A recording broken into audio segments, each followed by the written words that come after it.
Good morning मेरे class 10th के प्यारे बगो लोग, कैसे हैं आप लोग। आशा करते हैं कि आप लोग ठीक होंगे और मन लगा के पढ़ाई कर रहे होंगे। बगो लोग, हम लोग है ना सीख रहे हैं 2026 के है ना बीबीडी गाइड से। 2026 के बीबीडी गाइड से हिंदी गद्य खंड के चैप्टर नंबर 3 है ना।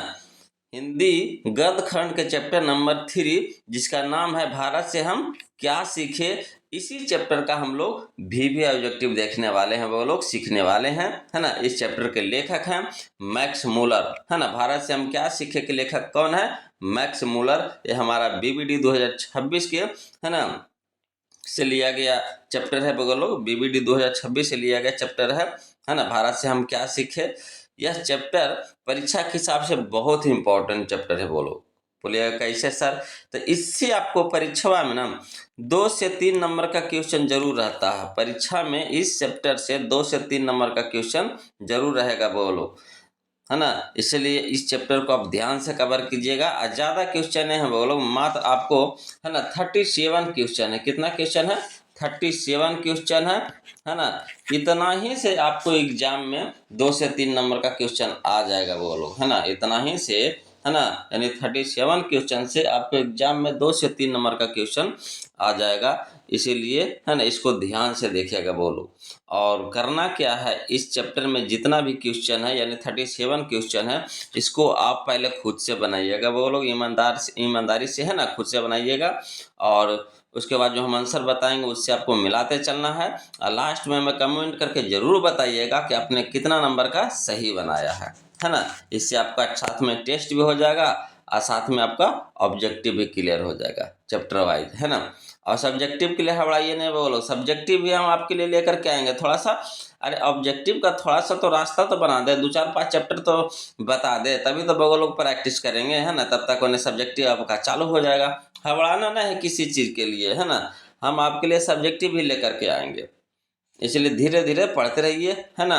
आपका टोटल हम सिलेबस ख़त्म कर देंगे। आपका अभी बहुत समय है ना। अभी से रफ्तार बना के चलिएगा, लगभग आपका ख़त्म हो जाएगा बोलो।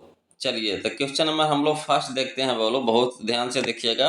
क्वेश्चन नंबर फर्स्ट बहुत ही अच्छा क्वेश्चन है बोलो। कहता है क्वेश्चन नंबर फर्स्ट कि मैक्स मूलर ने सर्वविध संपदा और प्राकृतिक सौंदर्य से परिपूर्ण किस देश को माना है।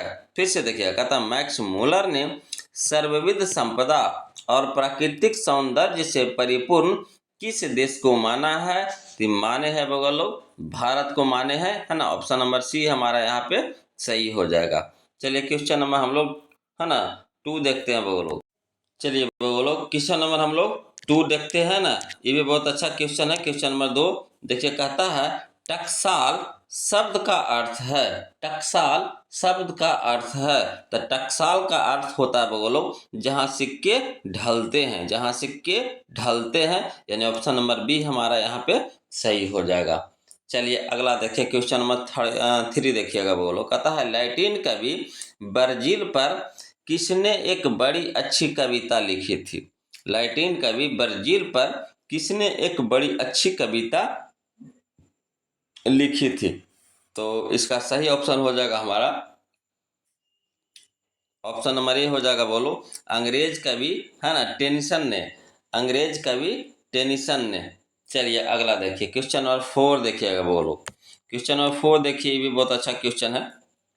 कहता है क्वेश्चन नंबर 4 कि है ना हरकस क्या थे। हरकस क्या थे। तो हरकस थे वो लोग वनस्पति वैज्ञानिक थे है ना। वनस्पति वैज्ञानिक थे। ऑप्शन नंबर बी हमारा डी यहाँ पे सही हो जाएगा, वनस्पति वैज्ञानिक।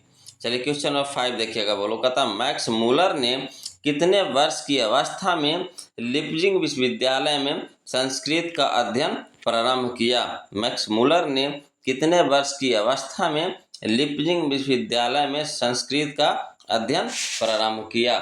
इसका सही ऑप्शन हो जाएगा हमारा ऑप्शन नंबर बी हो जाएगा बोलो, 18 वर्ष की अवस्था में है ना। 18 वर्ष की अवस्था में ऑप्शन नंबर बी हमारा यहाँ पे सही हो जाएगा। चलिए क्वेश्चन नंबर हम लोग 6 देखते हैं बोलो। ध्यान से देखिएगा, ये भी बहुत अच्छा क्वेश्चन है बोलो है ना। देखिए कितना बार पूछा गया है, 23 में, 21 में, 20 में लगातार पूछा बोलो। देखिए क्वेश्चन नंबर 6 देखिए, कहता है मैक्स मूलर ने कालिदास की किस पुस्तक का वर्णन जर्मन भाषा में अनुवाद, है ना, या फिर पदानुवाद किया? मैक्स मूलर ने कालिदास की किस पुस्तक का जर्मन भाषा में अनुवाद किया? तो ये किए थे बोलो मेघदूत का, है ना, मेघदूत का अनुवाद किए थे जर्मन भाषा में। ऑप्शन नंबर सी हमारा यहाँ पे सही हो जाएगा। चलिए क्वेश्चन नंबर 7 देखिएगा बोलो। कहता है क्वेश्चन नंबर 7 कि किस गवर्नर जनरल के समय 172 दारिस नामक सोने से भरा घड़ा मिला था? फिर से समझिएगा। कहता किस गवर्नर जनरल के समय 172 दारिस नामक सोने से भरा घड़ा मिला था? इसका सही ऑप्शन है हमारा ऑप्शन नंबर सी हो जाएगा, वारेन हेस्टिंगस, है ना, वारेन हेस्टिंगस। चलिए क्वेश्चन नंबर 8 देखिएगा बोलो। क्वेश्चन नंबर 8 देखिएगा। देखिए कहता है क्वेश्चन नंबर 8 कि निर्वंश विद्या, है ना, निर्वंश विद्या का संबंध किससे है? निर्वंश विद्या का संबंध किससे है? तो मानव विज्ञान से है बोलो। ऑप्शन नंबर बी हमारा यहाँ पे सही हो जाएगा, मानव विज्ञान। चलिए क्वेश्चन नंबर 9 देखिए। कहता है मैक्स मूलर का जन्म आधुनिक जर्मनी के किस नगर में हुआ था? मैक्स मूलर का जन्म आधुनिक जर्मनी के किस नगर में हुआ था? अथवा मैक्स मूलर का जन्म कहाँ हुआ था? मैक्स मूलर का जन्म कहाँ हुआ था? तो हुआ था बोलो डेसाउ जर्मनी में, है ना, डेसाउ जर्मनी में। ऑप्शन नंबर बी हमारा यहाँ पे सही हो जाएगा। चलिए क्वेश्चन नंबर हम लोग 10 देखते हैं बोलो। क्वेश्चन नंबर हम लोग 10 देखते हैं, देखिएगा, है ना, ये भी बहुत अच्छा क्वेश्चन है। कह रहा है क्वेश्चन नंबर 10 कि प्रत्न मानव का अर्थ क्या है? प्रत्न मानव का अर्थ क्या है? तो प्रत्न मानव का अर्थ है बोलो क्या? तो प्राचीन मानव। प्रत्न मानव का मतलब हो गया क्या? प्राचीन मानव। ऑप्शन नंबर डी हमारा यहाँ पे सही हो जाएगा। चलिए क्वेश्चन नंबर 11 देखिएगा बोलो। कहता भारत किसकी भूमि है? भारत किसकी भूमि है? तो भारत है बोलो आपका, है ना, किसकी भूमि है? तो ब्राह्मण या फिर वैदिक धर्म की, है ना, ब्राह्मण या वैदिक धर्म की भूमि है बोलो। ऑप्शन नंबर बी हमारा यहाँ पे सही हो जाएगा। चलिए क्वेश्चन में हम लोग 12 देखते हैं। कहता स्वामी विवेकानंद ने वेदांती किसे कहा है? स्वामी विवेकानंद ने वेदांतियों का वेदांती किसे कहा है? तो मैक्स मूलर को कहा है बोलो। ऑप्शन नंबर सी हो जाएगा, मैक्स मूलर, है ना। चलिए क्वेश्चन नंबर हम लोग अब 13 देखते हैं। देखिए बहुत ही अच्छा क्वेश्चन भी है। कहता है कि मैक्स मूलर का जन्म, है ना, हुआ था। मैक्स मूलर का जन्म हुआ था। तो मैक्स मूलर का जन्म कब हुआ था बोलो? तो यह हुआ था 6 दिसंबर 1823 को। 6 दिसंबर 1823 को। ऑप्शन नंबर डी हमारा यहाँ पे सही हो जाएगा, है ना। चलिए क्वेश्चन नंबर 14 देखिएगा बोलो। कहता सर विलियम जोन्स समुद्री यात्रा करते हुए भारत कब पहुँचे? सर विलियम जोन्स समुद्री यात्रा करते हुए भारत कब पहुँचे? तो भारत पहुँचे थे बोलो 1783 में। 1783 ईस्वी में। ऑप्शन नंबर डी हमारा यहाँ पे सही हो जाएगा, है ना। चलिए क्वेश्चन नंबर हम लोग 15 देखते हैं बोलो। क्वेश्चन नंबर 15 देखिए। कहता हितोपदेश का जर्मन भाषा में अनुवाद, है ना, किसने प्रकाशित करवाया? हितोपदेश का जर्मन भाषा में अनुवाद किसने प्रकाशित करवाया? तो मैक्स मूलर ने बोलो। ऑप्शन नंबर बी हमारा सही हो जाएगा, मैक्स मूलर, है ना। ध्यान से बनाते चल रहे हैं ना बोलो, ध्यान से बनाते चलिएगा। और सब्जेक्टिव के लिए घबराइए नहीं। थोड़ा हम सोच रहे हैं कि ऑब्जेक्टिव थोड़ा थोड़ा, है ना, सब चैप्टर से पहुंचा दें। उसके बाद अपना ऑब्जेक्टिव प्रैक्टिस करते रहिएगा और फिर हम आपको सब्जेक्टिव ला करके देते रहेंगे, है ना। घबराइए नहीं कि आपको सब्जेक्टिव नहीं मिलेगा, ऑब्जेक्टिव नहीं मिलेगा, टोटल मिलेगा बोलो। थोड़ा समय दीजिए, हमको भी बनाने में समय लगता है ना, क्वेश्चन इकट्ठा करने में, उसको फिर टाइपिंग करने में, उसको बाद PDF बनाने में थोड़ा समय लगता है बोलो। तो तब तक के ऑब्जेक्टिव हम कर देते हैं, उसके बाद फिर सब्जेक्टिव हम ला देंगे आपके लिए, है ना। चलिए क्वेश्चन में हम लोग 16 देखिए बोलो। क्वेश्चन नंबर 16 देखिए, बहुत ही अच्छा क्वेश्चन है। क्वेश्चन नंबर 16 कहता है क्वेश्चन नंबर 16 कि भारत से हम क्या सीखे क्या है? भारत से हम क्या सीखे क्या है? तो भारत से हम क्या सीखे, यह भाषण है बोलो। क्या है? भाषण है। ऑप्शन नंबर सी हमारा सही हो जाएगा, भाषण। चलिए क्वेश्चन नंबर 17 देखिएगा, कहता प्लेटो और कांट थे महान, क्या महान? तो प्लेटो और कांट थे महान, तो महान दार्शनिक थे बोलो। प्लेटो और कांट क्या थे? तो दार्शनिक थे, है ना। प्लेटो और कांट क्या थे? तो दार्शनिक थे, वो भी महान दार्शनिक थे। ऑप्शन नंबर बी हमारा यहाँ पे सही हो जाएगा। चलिए क्वेश्चन नंबर 18 देखिएगा बोलो, कहता है क्वेश्चन नंबर 18, मैक्स मूलर के अनुसार, है ना, मैक्स मूलर के अनुसार सच्चे भारत के दर्शन कहाँ हो सकते हैं? मैक्स मूलर के अनुसार सच्चे भारत के दर्शन कहाँ हो सकते हैं? तो हो सकता है बोलो आपका कहाँ? तो ग्रामीण भारत में। कहाँ? ग्रामीण भारत में। ऑप्शन नंबर सी हमारा यहाँ पे सही हो जाएगा, ग्रामीण भारत में, है ना। चलिए क्वेश्चन में हम लोग अब 19 देखते हैं बोलो। देखिए बोलो क्वेश्चन नंबर 19 देखिएगा, बहुत ही अच्छा क्वेश्चन है, भी है 2019 में पूछा गया। कहता है दक्षिण भारत में द्रविड़ भाषा परिवार की कौन सी भाषा सबसे अधिक प्राचीन है? दक्षिण भारत में द्रविड़ भाषा परिवार की कौन सी भाषा सबसे अधिक प्राचीन है? तो तमिल है बोलो। कौन है? तमिल है। ऑप्शन नंबर ए हमारा यहाँ पे सही होगा, है ना। ईमानदारी से पहले खुद से बनाइएगा, उसके बाद जो हम आंसर बताएंगे ना तो उससे मिलाइएगा, और लास्ट में जरूर कमेंट करके बताइएगा कि आपने कितना नंबर का सही बनाया है ना। चलिए क्वेश्चन नंबर 20 देखिए बोलो, कहता पुरानी स्लावोनिक भाषा में चूहे को क्या कहते हैं? पुरानी स्लावोनिक भाषा में चूहे को क्या कहते हैं? तो चूहा के कहते हैं बोलो माइस कहते हैं। क्या कहते हैं? माइस कहते हैं। ऑप्शन नंबर डी हमारा यहाँ पे सही हो जाएगा। चलिए क्वेश्चन में हम लोग 21 देखते हैं बोलो, कहता किसके अध्ययन क्षेत्र में भारत के कारण नवजीवन का संचार हो चुका है? किसके अध्ययन क्षेत्र में भारत के कारण नवजीवन का संचार हो चुका है? तो यहाँ पे सही ऑप्शन हो जाएगा हमारा, ऑप्शन नंबर बी हो जाएगा, नीति कथा, है ना, नीति कथा। चलिए क्वेश्चन नंबर 22 देखते हैं बोलो, ये भी बहुत अच्छा क्वेश्चन है। क्वेश्चन नंबर 22 देखिए, कहता है क्वेश्चन नंबर 22 कि प्राच्य का अर्थ है, प्राच्य का अर्थ है, तो प्राच्य का अर्थ होता है बोलो क्या होता है? तो पूर्वी होता है। प्राच्य का अर्थ क्या होता है? पूर्वी होता है ना, पूर्वी। प्राच्य का अर्थ होता है बोलो पूर्वी होता है। ऑप्शन नंबर ए हमारा यहाँ पे सही हो जाएगा। चलिए क्वेश्चन नंबर 23 देखिए बोलो, कहता प्लेटो का संबंध किस देश से है? प्लेटो का संबंध किस देश से है? तो प्लेटो का संबंध है बोलो यूनान से है। कहाँ से है? यूनान से है। ऑप्शन नंबर बी हमारा यहाँ पे सही हो जाएगा। चलिए क्वेश्चन नंबर 24 देखिए, कहता मुंडा किस देश की जनजाति है? मुंडा किस देश की जनजाति है? तो भारत की है बोलो। ऑप्शन नंबर डी हमारा सही हो जाएगा, भारत, है ना। चलिए क्वेश्चन नंबर 25 देखिए बोलो, कहता है भारत की प्राचीनतम भाषा कौन सी है? भारत की प्राचीनतम भाषा कौन सी है? तो संस्कृत है बोलो। ऑप्शन नंबर बी हमारा सही हो जाएगा, संस्कृत, है ना। चलिए क्वेश्चन नंबर 26 देखते हैं बोलो। क्वेश्चन नंबर 26 देखिए, ये भी बहुत अच्छा क्वेश्चन है ना। देखिए कहता है क्वेश्चन नंबर 26 कि संस्कृत का अग्नि शब्द लैटिन में किस रूप में मिलता है? संस्कृत का अग्नि शब्द लैटिन में किस रूप में मिलता है? तो ये मिलता है बोलो इग्निस के रूप में मिलता है, इग्निस, है ना, इग्निस। ऑप्शन नंबर सी हमारा यहाँ पे सही हो जाएगा।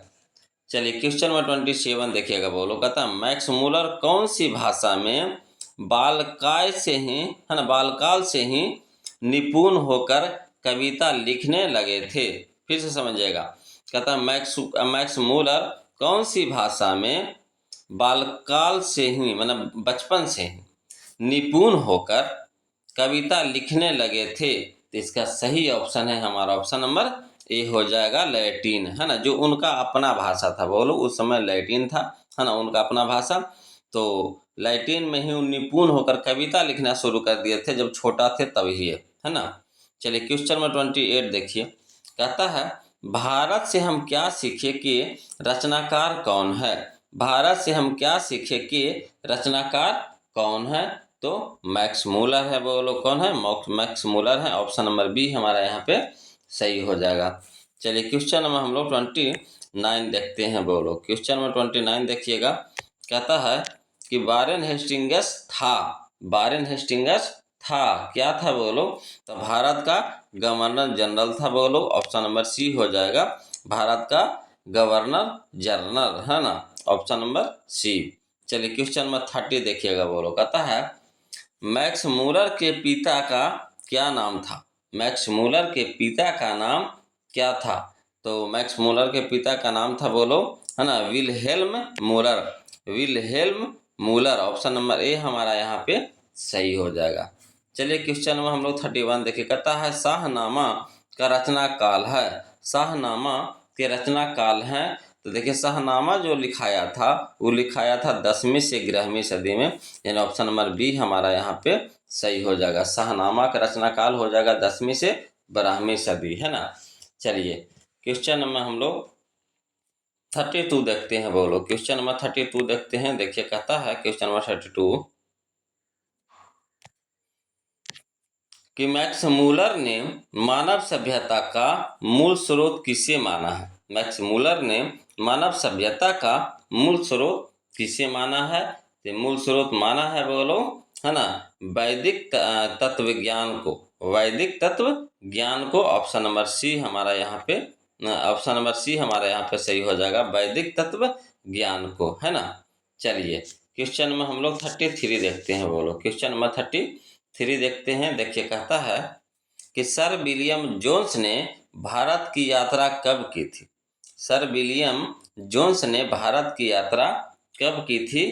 तो किए थे वो लोग 1783 ईस्वी में, है ना, 1783 ईस्वी में। ऑप्शन नंबर डी हमारा यहाँ पे सही हो जाएगा।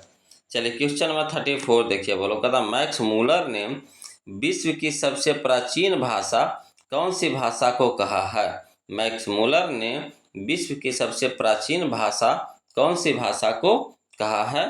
तो कहा है बोलो संस्कृत को। किसको? संस्कृत को। ऑप्शन नंबर सी हमारा यहाँ पे सही हो जाएगा। चलिए क्वेश्चन नंबर 35 देखते हैं। बोलो क्वेश्चन नंबर 35 देखिएगा। कहता है क्वेश्चन नंबर 35 कि दारिश क्या है? दारिश क्या है?